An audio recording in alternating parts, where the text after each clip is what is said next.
Hi everyone, my name is Chelsea. Welcome to Little Mountain Ranch and to my kitchen where we are going to make some homemade cleaning products today. There are a lot of different reasons why you might want to consider making your own homemade cleaning products. But for me personally, it has mostly to do with the amount of chemicals that are in store-bought cleaners that I want to keep out of my body and out of my home. And also due to the fact that I have always been someone who's very scent sensitive. So even walking past the grocery store aisle, I get a really bad headache. And I've always been like that, even when I was really young. And that's what got me on the journey of making my own homemade cleaning products probably 30 years ago now. And was actually just those headaches that I would get. So I didn't know a lot about the chemicals that were in the products or the other effects they would have on my body, but just the smell of them was too strong and gave me a really bad headache. We will run through some of the common chemicals that are in a lot of store-bought products today, but we're going to really focus on how easy it is to make our own homemade products and how they actually work. So I'm going to take you around. We're going to mix up all of these products and then we're going to go around and I'm going to show you how they work. There is one that I have not tried before, and that is an oven cleaner, very simple oven cleaner that I have not tried before. So that's going to be one that we're going to test out today, but these other ones I know work. The first thing that you're going to need is some basic ingredients, and these ingredients can be found in most kitchens, except potentially the rubbing alcohol, which is something that you can get from a pharmacy. So rubbing alcohol, you're going to need some white vinegar, some baking soda, dish soap, lemon juice, and this one is optional. And then one of the other optional ingredients is something to scent your products with. I'm going to be using high quality essential oil. So I'm using Northern Lights Blue Spruce. I don't have my glasses on, so it's a little bit hard to read, just for that kind of piney smell. And then I'm going to be using a Thieves as well. Adding the oils does have the added benefit of being a bit of a degreaser. At least these good quality oils are. So that's something to consider, but they are optional for these ingredients, or for these recipes rather. You're also going to need something to put your recipes into. So you're going to need some kind of spray bottle. You can use large ones like this if it's something that you're using a lot, or you can use some cute little ones like this, which we just got at Walmart for cleaning products that maybe you're not going to be using quite as much. It's also a good idea to have a cup measure with a spout so that you can mix your recipe up in a cup measure like this and then dump it into your spray bottle. Something else that you might want to consider getting, and this is something that I purchased probably 5 years ago now, and I absolutely love, which is a little label maker, but a good black Sharpie marker is going to work as well. I just like having nice, neat, and tidy labels on everything. So we're going to use that to label our bottles. All of these recipes but one I have tried, and I do know that they work. But the oven cleaner that we're going to be trying, I have not tried before, so we're going to give it a try and I'll let you know if it actually works. I hope it does, because there's nothing worse as far as just the fumes than a store-bought oven cleaner. Okay, we're going to do our all-purpose cleaner first. This one is really easy, comes together really quick.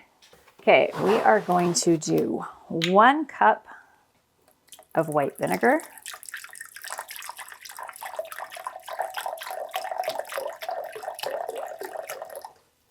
One cup of water, and we're going to add about 20 drops of our spruce here.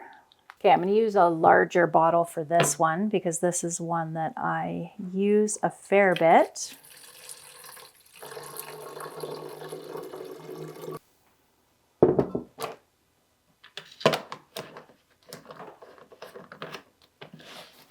And then we'll make our label.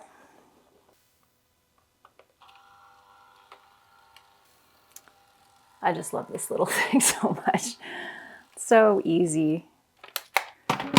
So we have all-purpose cleaner on there, and then on our jar. And we're ready to do some cleaning. So just spray. A rag, I'll talk about these in just a second.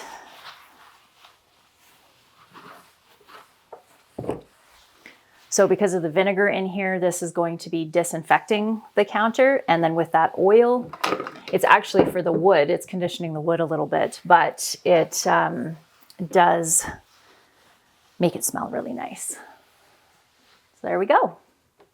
I take all of my old bath towels, any old ratty tea towels or anything like that, and I just cut them up into rags, and then I have a bin at the bottom of my linen closet, and I just keep that filled with these rags, and that's what I use for dusting. The only thing that I use paper towel for is for my windows. I have tried all the things. I've tried the crushed newspaper, all the different things, and I just find that paper towel works the best for that, but that's really the only thing that I do use paper towel for. Our next one is glass cleaner. The all-purpose cleaner can be used on glass. I would just omit the oil if you're going to do that so you don't end up with oil streaks on your glass. So we are going to make a separate glass cleaner, and we are going to use our rubbing alcohol, our vinegar, and water. We're going to do a half a cup of rubbing alcohol and 1 cup of water. So just mix up your ingredients and then into your spray bottles.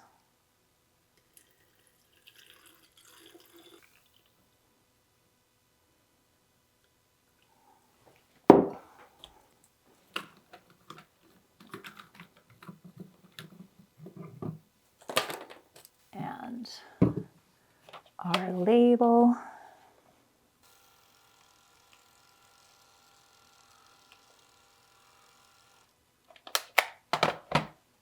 So there we go. Don't those look cute too? So we're gonna go and use some of this on glass so I can show you how it works. We're at the end of the season where I haven't had an opportunity because it's been too cold to wash or clean the outside of my windows. So they are quite dirty. Plus we have wood heat, and wood heat, there's a lot of dust with wood heat and it gets on everything. Can you see how nicely that works? This is one I have not made in a very long time. I don't know why, because it works so well. There we go. Just need to do the outside as soon as it's warm enough. So we now have our glass cleaner and our all-purpose cleaner. We have fairly hard water here, which means that our shower and our tub surround needs to be washed very frequently. Otherwise it gets hard water staining on it and it's really difficult to get off. So this next one I'm going to show you is a daily shower cleaner. Half a cup of white vinegar.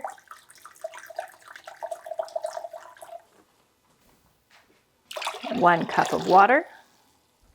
Couple drops of dish soap. And we're going to add a splash of lemon juice. So this helps with kind of soap scum, just because of the acidity of the lemon juice, but it adds that lemony kind of flavor, or not flavor, you don't want to eat this, a lemon, just a bit of a lemon scent to it. So we're going to add about 3 tablespoons or so. Give this a mix so that the soap can be well incorporated, because I am going to do this over the 2 smaller bottles too for my tub surround and then my shower downstairs.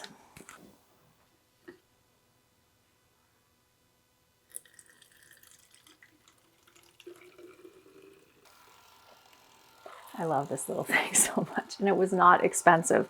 Like I said, it was 4 or 5 years ago that I bought it, so it's probably a little more pricey now, but it's not a fancy one. This one is the Brother brand, and I've only had to refill the cartridge for these the stickers once, and I use this all the time.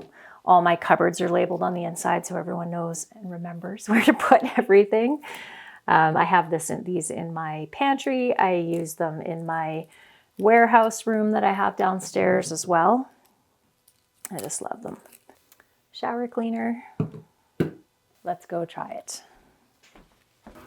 The fan is going in the background because the light switch is actually connected to the fan, so that way nobody forgets to turn the fan on when they come in to use the shower. So this is just spray.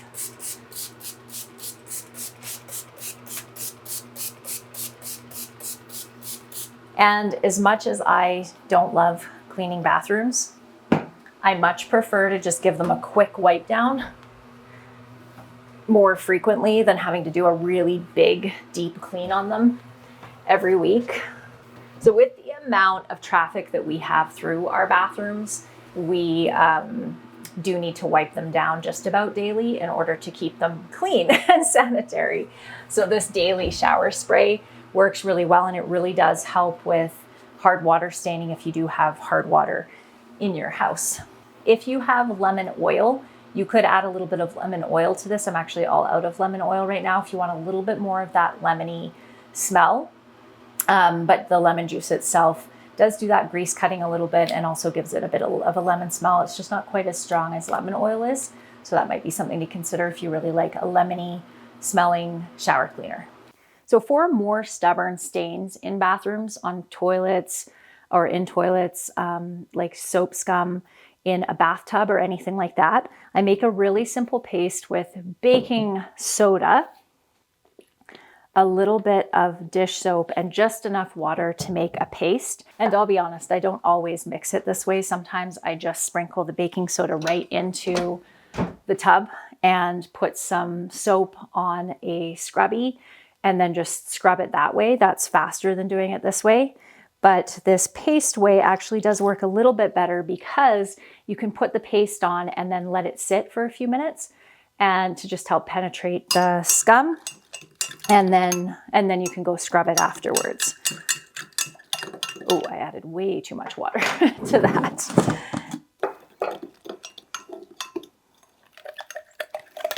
There we go. That's better. I probably have a spot I can scrub. Let's go look. So we're just going to take some of our paste and we're going to smear it all over here.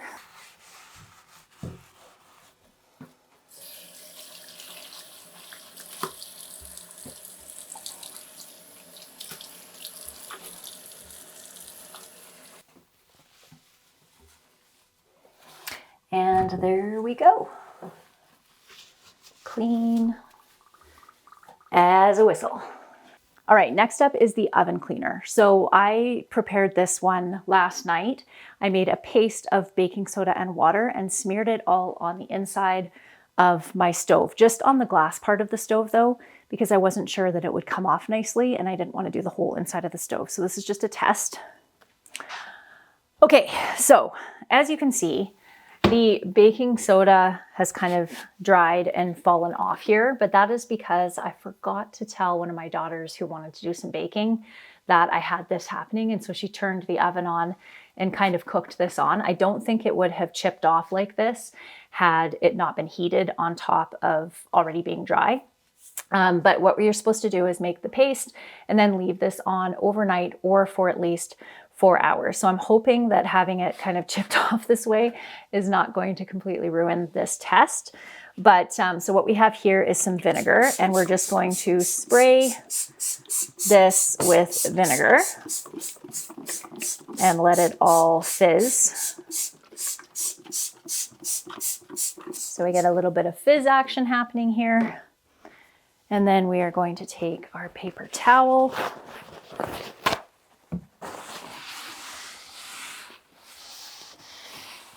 Well, quite a bit of it is actually coming off. So definitely cleaner, but not as clean as a store-bought oven cleaner. That is for sure.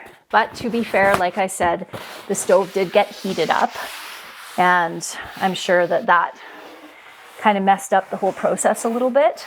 And also all this dried on baking soda is not the easiest to get off. I'm just gonna knock it all on the ground and then I'll sweep it up. Not terrible, but not perfect. So now we're just going to run through some of the common chemicals that are in store-bought cleaners. And if you want to go down a little bit of a rabbit hole here, just type that in, chemicals in store-bought cleaners, and you will find so many very dangerous chemicals. And one of the things that I was just talking about this in my membership call that I was just on is that there may be allowable amounts of a certain chemical in a cleaner. But if you're using 4 or 5 different cleaners in your home that all have that ingredient in it, it doesn't take long to have more in your system than is safe to do. And because, as you can see, making homemade cleaning products is super easy with inexpensive ingredients and they actually work well, I guess the question would be, why would you want any of those chemicals in your home? And I do want to say right now that I am not a purist. I'm sure that there are that there are products that I have in my home that have chemicals in them. I try to do the best I can without making myself completely crazy. Okay, so ammonia can irritate eyes, lungs, and cause respiratory issues. So any chemical that I'm going to be using that could cause respiratory issues, I am more sensitive to now than I was prior to having pneumonia. I had very severe pneumonia in November and December, and then even into January. It took me a long time to recover from it. And I notice now my lungs are more sensitive than they were prior to that illness. So I'm even more conscious of it and sensitive than I was before. And I was pretty sensitive to chemicals before, but now even more so. So anything that's going to irritate my lungs, I want to stay far away from. Bleach in disinfectant and bathroom cleaners. It's linked to respiratory problems, skin irritation, and dangerous when mixed with other cleaners. When you mix bleach with other cleaners, it can cause even more gas to happen and fumes in the air that can affect your lungs even more than just the bleach on its own. Phthalates are in almost every cleaner. That's the fragrance, and they're hormone disrupting chemicals associated with reproductive issues and allergies, which we obviously don't want. Triclosan is in antibacterial cleaners, may disrupt thyroid function and contribute to antibiotic resistance. And then sodium hydroxide, which is in oven and drain cleaners, highly corrosive, can cause severe burns, respiratory distress, and eye damage. So obviously we don't want any of those things. So if we can create or make homemade products with fewer chemicals in them, then it kind of feels like a no-brainer to me. But I will say that there are still products that I buy because we can't do everything. We'll drive ourselves crazy if we try to eliminate every single chemical from our homes or make every single thing from scratch. I've talked about this before, that I try to keep myself sane, which I think is really important, and only do what it is that I can reasonably do in my life. And making homemade cleaning products, as you saw, really altogether, if I had just had all my ingredients laid out and just quickly made all those, it would have taken me less than 5 minutes to make all of those cleaning products. So it doesn't take a ton of time. So on that note, one of the products that I do buy is laundry soap. And this is the laundry soap that I use. So Nellie's Laundry Soda. This has 400 loads in it, so it's fairly concentrated. I normally buy it in a 5-gallon bucket, but I accidentally bought this size instead last time. I don't know why. I just saw the bucket and I did it before I actually looked at the amount, but this is still 400 loads. So I use this, and then I use that in combination with this oxygen brightener, and the combination of the two works really well. The ingredients, there's 4 ingredients in this. They're all basically like a baking soda type ingredient, and the same with this. So the ingredients are very low kind of in the chemical realm, or at least chemicals that are going to cause harm. And the other benefit of buying your laundry soap in bulk like this, because this is 400 loads, remember it's really concentrated, is that you save also a ton of money. So I haven't even gotten into the price savings of making your own products, but they are fairly significant. And I don't know if I mentioned this at the beginning, but my motivation is primarily to do with the chemicals.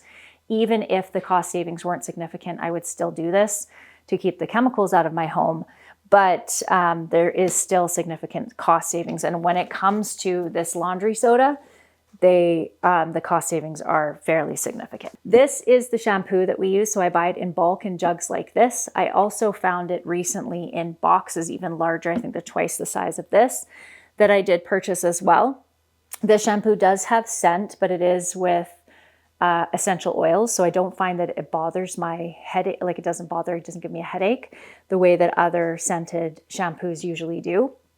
So we've been using this one for quite a while now, and it's a pretty decent brand. There are chemicals in it. Almost impossible to find a store-bought shampoo that doesn't have chemicals in it, but just because it's a chemical doesn't necessarily mean it's bad for us, and this is kind of one of the best ones that I found. Okay, I wanted to show you this app that I have on my phone.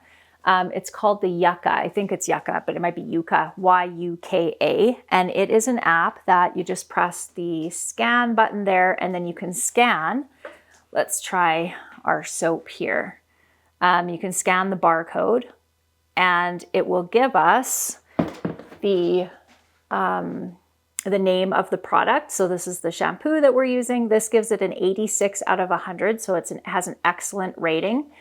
And it says without harmful silicones, without harmful sulfates, and then it has the names of all the ingredients here, so you can click all, and it tells you which ingredients are potentially harmful for humans. So this one has 2 chemicals in it that are low risk, both low risk and both in low amounts in that shampoo, and the rest of the ingredients are actually considered safe for humans and have no negative effects on human health.